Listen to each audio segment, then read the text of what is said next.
माचिस? माचिस सर आपके सामने डिब्बी रखिए, ढूंढ लीजिए निकाल के। ये क्या, माचिस के अंदर सोने की चैन?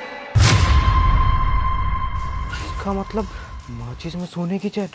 एक काम करता हूँ, दूसरी माचिस में देखता हूँ उसके अंदर क्या है।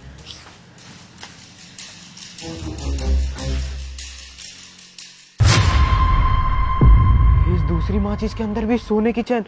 इसका मतलब इस बंडल में जितनी माचिस है सबके अंदर सोने की चैन है। एक काम करता हूँ, इनसे ना ये बंडल ले लेता हूँ, मैं तो माला माल हो जाऊंगा। देखिए अंकल जी, आप है ना एक काम करिए, ये बंडल मुझे दे दीजिए। ये बंडल कितने का है? 100 रुपए का है।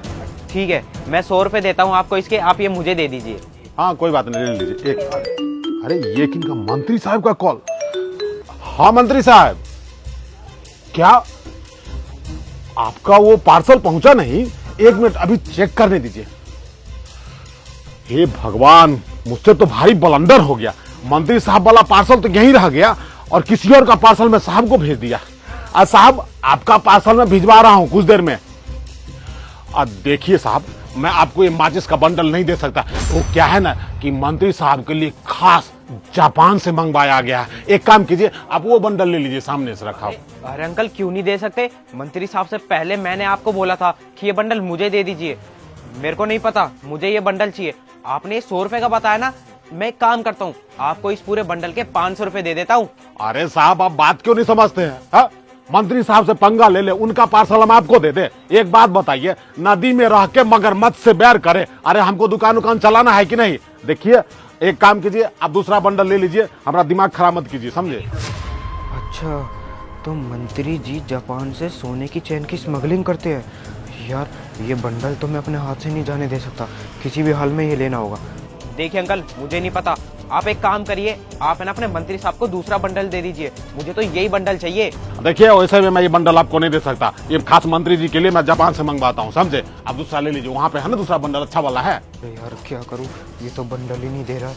हाँ, एक काम करता हूँ। अच्छा अंकल ठीक है, आप एक काम करिए, मैं ना आपको इस बंडल के पूरे 10,000 रुपए दूंगा। आप है ना ये बंडल मुझे दे दीजिए और मंत्री जी को कोई और बंडल भिजवा दीजिए। अरे बात क्यों नहीं समझते हैं? सवाल 10,000 रुपया का नहीं है साहब जी।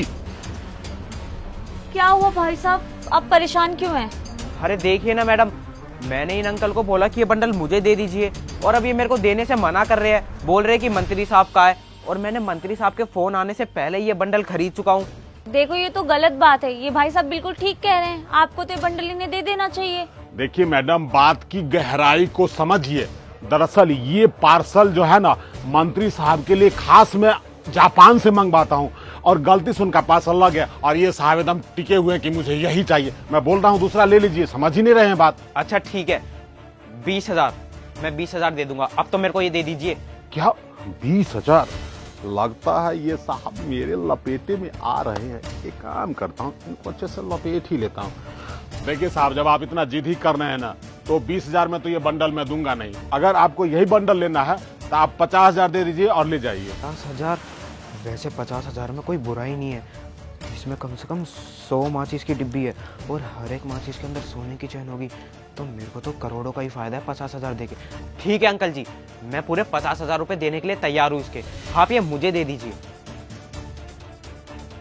देख लेंगे, मंत्री जी का बंदा आएगा तो उससे कुछ बोल देंगे। एक काम कीजिए, पैसा मुझे दे दीजिए। ये लीजिए, पूरे 50,000 है, गिन लीजिए। ठीक है। ठीक है, मैं चलता हूँ। ठीक है मैडम। और साहब आते रहिएगा, अपना ही दुकान समझिए इसे। अरे वाह पापा जी, आपका दिमाग तो एक मिसाल है, लेकिन आपका आइडिया एक मिसाइल। इस बेवकूफ को लग रहा है कि इस माचिस के अंदर असली सोने की चैन है, लेकिन इसे क्या पता वो तो नकली सोने की चैन है। आपने 50 रुपए की बंडल को सीधा 50,000 में बेच दिया। कहना पड़ेगा पापा हो तो गोपाल वर्मा जैसा। देखो बेटी, व्यर्थ के बातों में समय बर्बाद मत करो। अब ये नोट लेके जाओ और बैंक में डिपॉजिट करा दो, ठीक है? ठीक है पापा, नया शिकार ढूंढो तब तक आप।